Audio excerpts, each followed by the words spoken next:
Michael Carter, the son of a powerful CEO. A young man who had it all, until betrayal ripped his world apart. Michael Carter grew up with wealth at his fingertips, but unlike most rich kids, he wasn't spoiled. His father, Richard Carter, was the CEO of one of the most successful construction empires in the country. His empire built everything from highways to skyscrapers, yet Michael's father never let his son forget one rule. Strength without wisdom is useless. Money without character is poison. Richard was a towering man with a stern face, but behind closed doors, he was a father who cared deeply. He wanted Michael to learn discipline, not entitlement. And that discipline came not just from him, but from Michael's mother, Elena. Elena Carter was the kind of woman who could silence a room with just her presence. She had been a martial arts instructor in her youth, a graceful yet fierce fighter who competed internationally before meeting Richard. Even as her health declined later in life, she never stopped training Michael, never stopped reminding him that the body was a weapon and the mind its master. "Michael," she would say, standing barefoot in the wooden-floored training room behind their estate, "you will face challenges money can't solve. And when that happens, it won't matter who your father is. It'll matter who you are." Michael listened. He absorbed every lesson. By the time he was 16, he had the speed of a sprinter, the reflexes of a fighter, and the patience of a chess master. But there was something else, something only his mother knew. Michael's mind wasn't just quick in combat, it was sharp in strategy. He could dismantle an opponent's style within minutes, finding weaknesses others couldn't see. Elena often joked, "You're less my son and more a predator who studies his prey." But then came the darkest year of his life. Elena was diagnosed with cancer. For months, Michael watched the strongest woman he knew grow weaker, her once powerful frame withering under hospital lights. Yet she never complained. She never cried in front of him. Even in her final weeks, she made him practice his stances, his breathing, his focus. The night before she passed, she sat him down. Her voice was faint, but her words were carved into his soul. "Michael, remember this. Life will betray you. People you trust will hurt you. But do not let their darkness poison your light. Fight with honor, even when honor seems meaningless. That is your true strength." She died with her hand in his, and for weeks Michael shut himself away, training until his fists bled against the wooden dummy in their gym. 2 months later, tragedy struck again. Richard Carter, his father, collapsed at his desk. Heart disease. A man once feared in the boardroom was gone in an instant. And with him, the stability of Michael's world shattered. Michael was now alone, an only child, without the two people who had built his foundation. Yet Richard had left him a trust, wealth beyond imagination, and detailed instructions on how to continue the legacy. But Michael didn't care about money. He cared about survival. After his parents' deaths, Michael's friends became his lifeline. Daniel, Victor, and Jamal, boys he'd known since childhood. And then there was Haney, the girl he thought was his future. Together, they laughed, drank, and pretended life was normal. But deep down, Michael felt something strange. A coldness in their smiles. A silence in their eyes. Still, he trusted them. He trusted too much.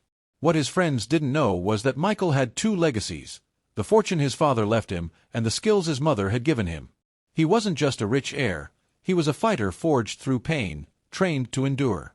And it was those skills, hidden beneath his quiet demeanor, that would one day save his life. Because betrayal was coming. And when it came, Michael Carter would not be the spoiled son of a dead CEO. He would be something else. Something they never saw coming. They say the people closest to you can either lift you higher or bury you alive. For Michael Carter, his friends would do both. Michael Carter had always believed loyalty was stronger than blood. After all, his friends had been there since childhood, when his world was still simple and untouched by tragedy. Daniel was the leader of the pack, the kind of guy who could walk into any room and command attention. He was tall, charming, and had an uncanny ability to convince people of anything. Growing up, Daniel had been the one to defend Michael from bullies, the one who whispered, "Don't worry, I've got your back." But underneath that charisma lay a restless envy. Daniel's own father had walked out when he was 7. He grew up watching Michael ride in limousines while he walked home to a cramped apartment. He never said it aloud, but every time he stepped into Michael's mansion, a voice in his head whispered, "This should have been yours." Victor was different. The brains of the group, with sharp eyes that always seemed to calculate rather than observe. He loved numbers, strategy, risks. Gambling was his secret addiction. He envied Michael not for the mansion or the cars, but for the security of never having to worry. Victor's family had been swallowed by debt, and he swore he'd never live powerless again. To him, Michael's inheritance wasn't just money, it was freedom. And if he couldn't earn it himself, he was willing to take it. Jamal, the third, was the loyal joker. Or at least he seemed to be. He laughed the loudest, cracked jokes when tension ran high, and was always first to toast Michael's victories. But Jamal's humor hid a simmering resentment. Michael had the respect of every girl, the admiration of every teacher, and now the legacy of a billionaire. Jamal had grown up in a broken home, scraping through life with nothing but his fists. Deep inside, he hated the way Michael could train in martial arts for fun while Jamal fought in street corners just to put food on the table. To Jamal, Michael's strength was a luxury. His own was survival. And then there was Haney. Haney wasn't just Michael's girlfriend. She was the one he wanted to marry, the one he had brought home to his parents before they passed. She was beautiful, confident, and had a way of making Michael believe he was safe, even when the world collapsed around him. But Haney had a hunger Michael never saw. She wanted status, wealth, and recognition, not just love. Being with Michael gave her all of that, but to her, it was never enough. In her eyes, Michael was too naive, too forgiving, too trusting. And she despised him for it. Together, they were inseparable. To outsiders, they looked like family. They celebrated together, traveled together, shared secrets under starry skies. But behind the laughter, the bitterness grew. The breaking point came 2 months after Michael's father passed. One late evening, the group gathered in Michael's study. His father's mahogany desk still smelled faintly of cigar smoke, and the safe in the corner loomed like a silent guardian. That night, Michael made a mistake, one born of grief and misplaced trust. He told them everything. "Dad left me something," Michael said, his voice low. "It's not just money. He stored funds in an offshore account. Billions. Enough to secure the company and us." He thought he was sharing hope. He thought he was comforting them with the promise of a future where none of them would struggle again. Daniel leaned back in his chair, smirking. Victor's eyes glimmered, calculating. Jamal whistled low. And Haney. She kissed Michael's cheek, but her gaze lingered on that safe. From that night on, the friendship was no longer about loyalty. It was about opportunity. At first, the betrayal was subtle. Little things. Michael noticed Daniel disappearing more often, answering calls in hushed tones. Victor began asking questions about bank accounts, legal loopholes, company structures. Jamal, who once defended Michael without hesitation, started making sharp jokes at his expense, each one cutting deeper. And Haney, her warmth began to cool. She stopped holding his hand in public.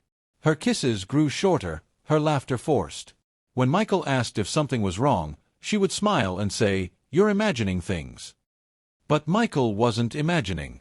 His mother's voice echoed in his head, "Life will betray you." The plan to destroy him began like a whisper. Daniel proposed it first, his voice calm, almost casual. "Michael has everything. We've been with him since day one. Don't you think we deserve more than just scraps?" Victor nodded. "The money's sitting there, untouched. Do you really think he's going to share it fairly?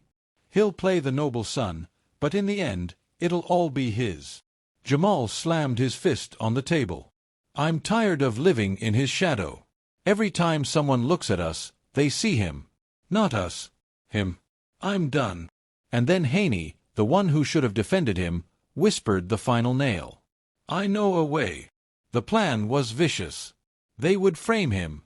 Not for theft, not for betrayal, but for something unforgivable, something that would destroy his reputation, his freedom, his future. Haney was the bait. She lured Michael into booking a private suite in one of his father's hotels, promising a weekend escape to heal his grief. Michael, blinded by love, agreed without hesitation. But behind the scenes, Daniel, Victor, and Jamal had already arranged everything. An underage girl, a setup with forged IDs, and hidden cameras. The police would find Michael in the wrong place, at the wrong time, with evidence too damning to deny. And Haney, she would play the role of the heartbroken girlfriend, pretending to discover his secret. The night of the setup, Michael felt something strange gnawing at him. His mother's lessons, his instincts, the unease in his chest, it all screamed that something was wrong. But he ignored it.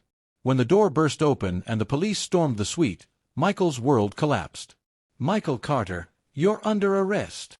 The handcuffs clicked shut, the cameras flashed, and in that moment, the son of a billionaire CEO was dragged out like a criminal. And his friends watched from the shadows, smiling. Michael didn't fight. He didn't resist. Not because he was guilty, but because his mother's words echoed louder than ever. Fight with honor, even when honor seems meaningless. But as the cell door slammed behind him, as betrayal carved its scar deeper into his soul, Michael Carter swore one thing. This wasn't the end. It was only the beginning. They say rock bottom has a basement. For Michael Carter, prison was that basement, and his so-called friends were the ones who threw him there. The courtroom smelled of polished wood and lies. Michael Carter stood in his tailored suit, wrists bound in steel, his eyes searching for something, anything, that could make sense of the nightmare he had fallen into. On one side, the prosecution painted him as a monster. A wealthy heir who thought his money could buy silence. They presented photos, false testimony, manufactured documents, each one hammering another nail into his coffin. On the other side sat Daniel, Victor, Jamal, and Haney. Daniel kept his expression calm, but his lips twitched in satisfaction. Victor sat stiffly, his eyes cold, calculating each blow to Michael's credibility. Jamal smirked, barely hiding his delight.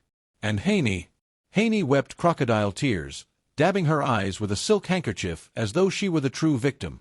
Michael felt sick. When the judge slammed the gavel, the verdict was final. Guilty. 20 years in federal prison. The courtroom gasped. Michael's knees nearly buckled. He had come into this world as the son of a billionaire, a man groomed for greatness. Now, in one brutal stroke, he was branded a criminal, a disgrace, an outcast. As he was led away, he locked eyes with Haney. For a split second, her tears dried, and he saw it, the smirk. The quiet confirmation that she had orchestrated everything. His chest burned with betrayal. His soul screamed. But he said nothing. The prison bus rumbled through endless fields of concrete and wire. Michael sat shackled, staring at the barred windows, his mind replaying his father's last words. Protect the company. Protect the name. But how could he, when his name was now synonymous with disgrace? The gates of Redwood Penitentiary swallowed him whole. Guards barked orders, inmates jeered, chains clanged. The stench of sweat, steel, and despair hit him like a fist. Carter stepped forward. He did. They stripped him, searched him, shoved an orange jumpsuit into his hands. The moment he put it on, he felt his old life peel away. No boardrooms, no tailored suits, no billion-dollar inheritance. Just another body in the machine. Prison was not built for men like Michael. The first day in the yard, whispers followed him. That's the CEO's son. Rich boy. Bet he's soft. He ignored them. He remembered his mother's voice. Never let them see fear. Fear is blood in the water. But predators circled anyway. By the third day, a group of inmates cornered him in the cafeteria. 4 men, all muscle, tattoos crawling across their skin like serpents. Their leader, a bald man with a scar across his cheek, slammed Michael's tray to the floor. "You don't belong here, rich boy," the man sneered. "In here, money don't mean nothing. Strength does." Michael clenched his fists. His instincts screamed to fight, but he remembered his father's face, his mother's teachings. He didn't swing first. He simply looked the man in the eye and said quietly, "Then test me." The fight was brutal. Michael was no stranger to martial arts, but prison fights were different. Raw, dirty, merciless. He blocked, dodged, countered, but they were 4 and he was 1. Fists cracked against his ribs, boots slammed into his stomach. Blood filled his mouth, his vision blurred, but then his mother's voice cut through the chaos. "When you cannot win with strength, win with precision." Michael dropped low, sweeping the leader's legs. The man crashed to the ground. Michael pounced, striking with sharp, surgical blows, throat, jaw, solar plexus. He didn't need to destroy them. He just needed to make them respect him. When the guards dragged him off, Michael's lip was split, his knuckles raw, but he stood tall. And for the first time, the yard was silent. Survival became routine. Every day was another test. Some inmates wanted to challenge him. Others wanted to use him. A few even tried to befriend him. But nights were the hardest. Alone in his cell, staring at the cracked ceiling, he replayed the betrayal. The laughter of Daniel, the cold calculation of Victor, Jamal's smirk, Haney's kiss of death. Rage simmered in his chest. Sometimes he whispered their names like a prayer, other times like a curse. He thought about his father, who had trusted him with everything. He thought about his mother, who had taught him to fight with honor. And he thought about the company, his legacy, now in the hands of vipers. One night, he clenched his fists until his nails drew blood and swore an oath. "I will get out. I will clear my name. And I will make them pay." The unexpected mentor. Fate, however, had one more twist waiting. In the yard, Michael caught the eye of an older inmate, grizzled, scarred, with tattoos that spoke of battles fought decades earlier. His name was Omar Steele, a man who once ran one of the most feared underground fighting rings in the country. "You've got skill, kid," Omar said one day after watching Michael dismantle another attacker. "But skill ain't enough in here. You need strategy." Michael hesitated. "And why would you help me?" Omar chuckled, his teeth yellow but sharp. "Because I see myself in you.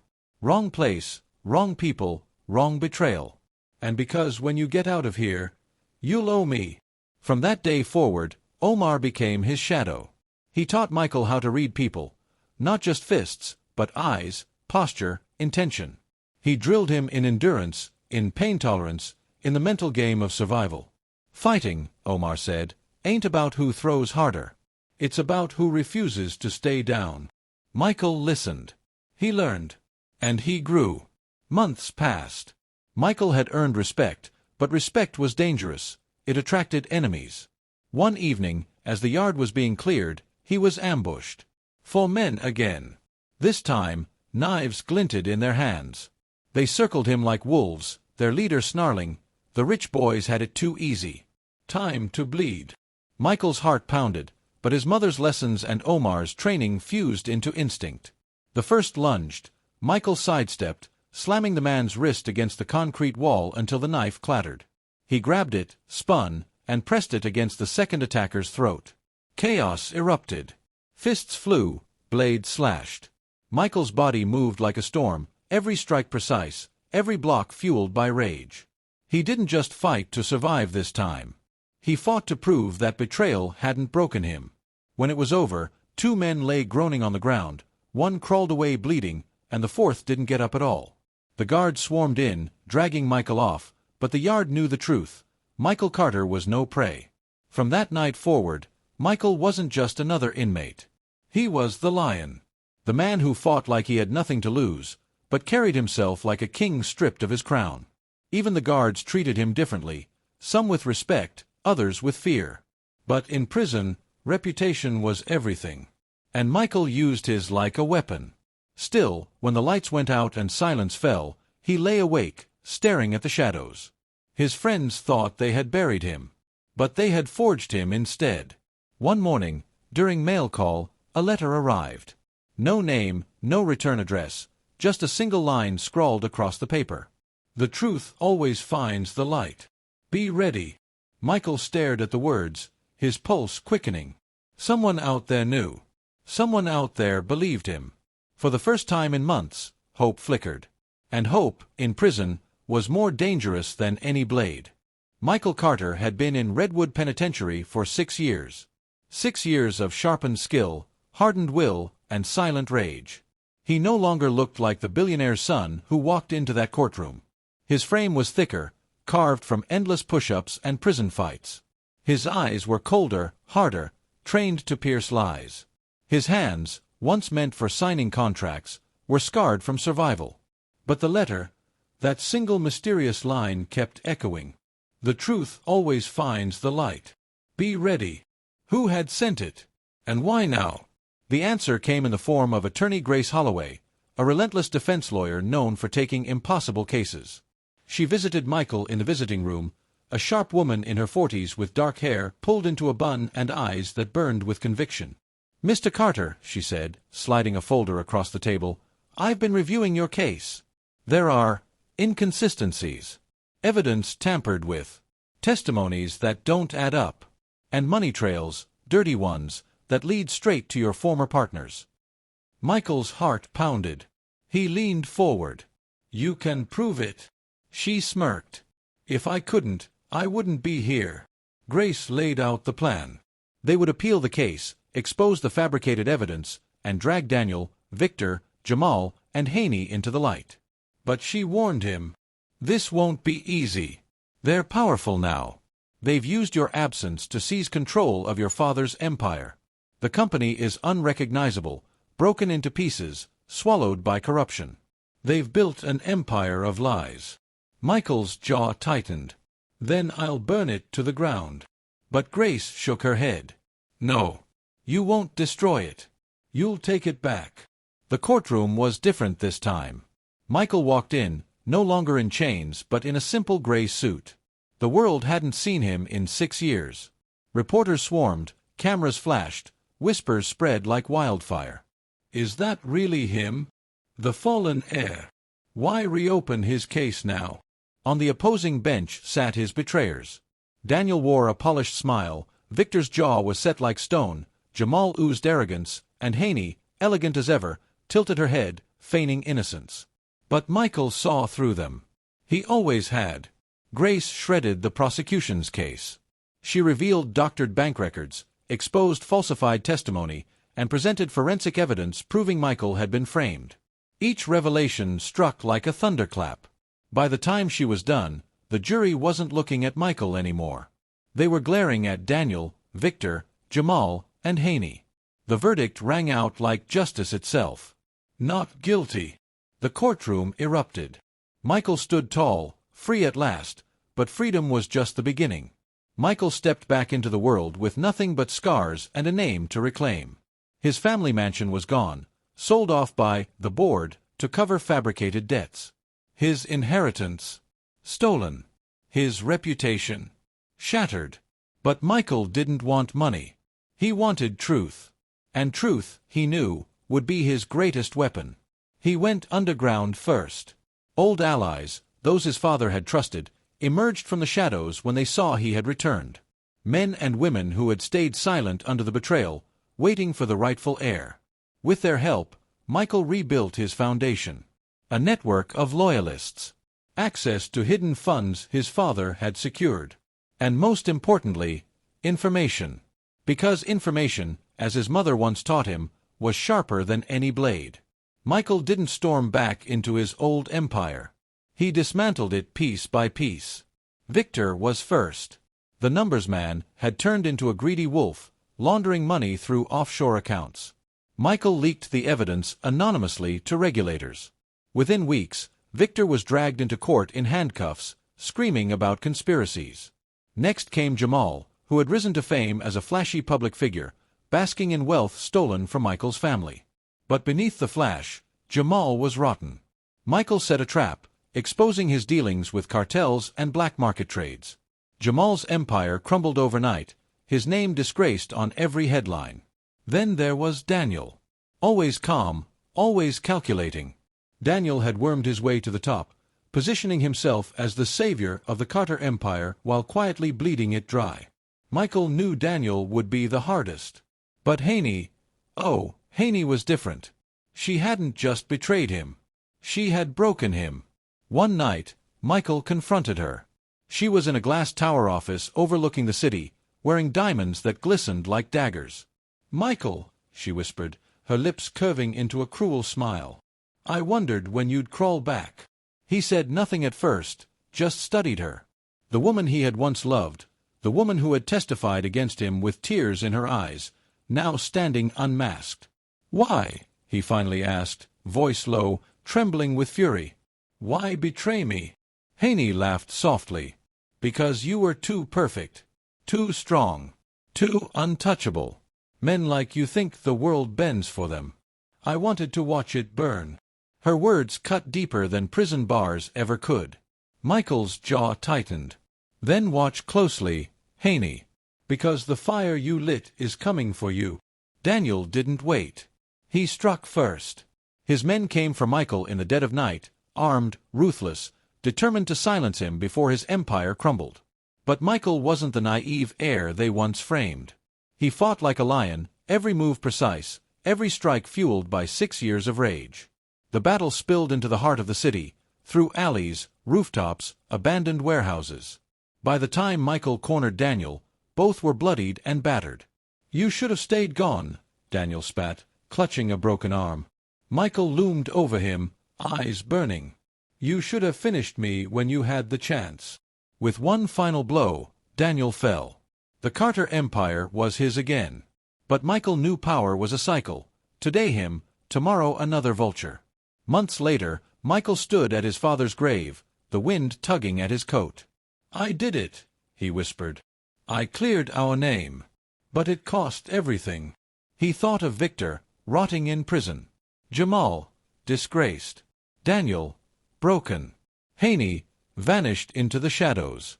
Revenge had tasted sweet for a moment, but left ash in his mouth after. His father's words returned, "Protect the name. Protect the legacy." But Michael understood now. A name meant nothing if it was built on lies. Legacy wasn't wealth, or power, or empires. It was integrity. It was honor. It was the truth you left behind. And so Michael Carter rebuilt, not as the heir of a billionaire, but as a man who had walked through hell and returned. He created a foundation for wrongfully convicted prisoners. He funded schools, hospitals, programs that lifted the broken. Because he knew what it meant to be broken. Betrayal had taken everything from him. Prison had forged him. Revenge had freed him. But redemption, that he had to choose. The story of Michael Carter wasn't about a billionaire's son who lost it all. It was about a man who learned that true wealth isn't measured in money, but in the strength to rise after the world has buried you.